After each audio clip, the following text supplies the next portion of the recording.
క్రీస్తునందున్న ప్రియులకు ప్రేమతో వందనాలు తెలియజేస్తున్నాను. మార్చి నెల 30వ తేదీ 2025. ఈరోజు యెషయా గారి ద్వారా దేవుడు మనకు చేస్తున్న వాగ్దానం ఏమిటనగా, యెషయా గ్రంథము 26వ అధ్యాయము 3వ వచనం. ఎవని మనస్సు నీ మీద ఆనుకొనునో వానిని నీవు పూర్ణ శాంతి గలవానిగా కాపాడుదువు, ఏలయనగా అతడు నీ యందు విశ్వాసముంచి ఉన్నాడు. ఆమేన్.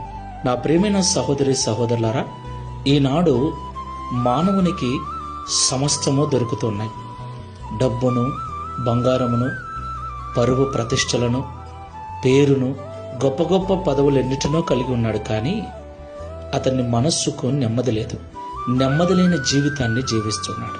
మరికొంతమంది సంసారంలో నెమ్మది లేదని సంసారాన్ని వదిలి సన్యాసులుగా మారిపోతున్నారు. నిజమైన శాంతి, నిజమైన నెమ్మది ఎక్కడ దొరుకుతుంది అని మనిషి అనేక రకాల ప్రయత్నాలు చేస్తూ ఉన్నాడు. అయితే ఎవని మనస్సు అయితే దేవుని మీద ఆనుకొని ఉంటుందో, ఎవడైతే దేవుని యందు విశ్వాసం ఉంచి బ్రతుకుతూ ఉంటాడో వానిని దేవుడు పూర్ణ శాంతితో నింపుతాడని, పూర్ణ శాంతి గల వానిగా నింపి కాపాడుతాడని దేవుడు వాగ్దానం చేస్తున్నాడు. కాబట్టి మాటలు వింటున్న ప్రియ సహోదరి సహోదరుడా, ఎంత డబ్బు ఉన్నా, ఎంత పేరు ఉన్నా, ఎంత పలుకుబడి ఉన్నా, ఎంత ప్రతిష్ట ఉన్నా, మనస్సుకు శాంతి దొరకాలి అంటే మన మనస్సు ఈ లోక సంబంధమైన వాటి మీద కాకుండా దేవుని మీద వేసుకొని జీవించాలి. మనము దేవుణ్ణి ఆనుకోవాలి. మనకున్న ఆస్తులను, ఐశ్వర్యమును నమ్ముకొనకుండా, మనకున్న పదవులను నమ్ముకొనకుండా దేవుణ్ణి నమ్ముకొని మన మనస్సు ఆయన మీద నిలుపుకోవాలి. అలాగూ తీర్మానం చేసుకొని ప్రార్థన చేసుకుందాం. సాత్వికుడమైన ప్రభువా, పరిశుద్ధమైన మీ నామమునకు స్తోత్రములు చెల్లిస్తున్నాం.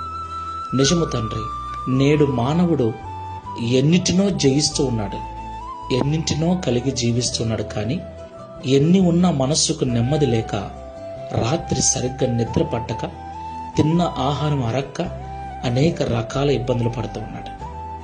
ఎన్ని ఉన్నా ఈ లోకంలో శాంతి దొరకదు అని, ఎవని మనస్సు అయితే నీ మీద ఆనుకుని ఉంటుందో వానికి పూర్ణ శాంతిని మీరు అనుగ్రహిస్తారని ఈరోజు మాతో మాట్లాడినందుకు స్తోత్రాలు. ప్రియ తండ్రి, ఈ ప్రార్థనలో ఏకీభవిస్తున్న వారు డబ్బు ఉంటే, పదవి ఉంటే, ఉద్యోగం ఉంటే, పేరు ప్రతిష్టలు ఉంటే, శాంతముగా నెమ్మదిగా జీవిస్తానని అనుకుని పొరపడుతూ ఉంటే, ఈ మాటల ద్వారా వారి హృదయాలు మార్చబడి ఎన్ని ఉన్నా వారి మనస్సు నీ మీద వేసుకొని నిన్ను ఆనుకొని జీవించే కృపను అనుగ్రహించమని, తద్వారా ఈ లోకంలో జీవించినంత కాలం పూర్ణ శాంతి కలవారముగా జీవించి నీ సన్నిధికి చేరుటకు సహాయం చేయమని, తద్వారా ఈ దిన వాగ్దానమును మా అందరి జీవితంలో నెరవేర్చి మీ నామమును మహిమపరచుకున్నాము. యేసు నామములో ప్రార్థిస్తున్నాము తండ్రి. ఆమేన్. Praise the Lord. God bless you.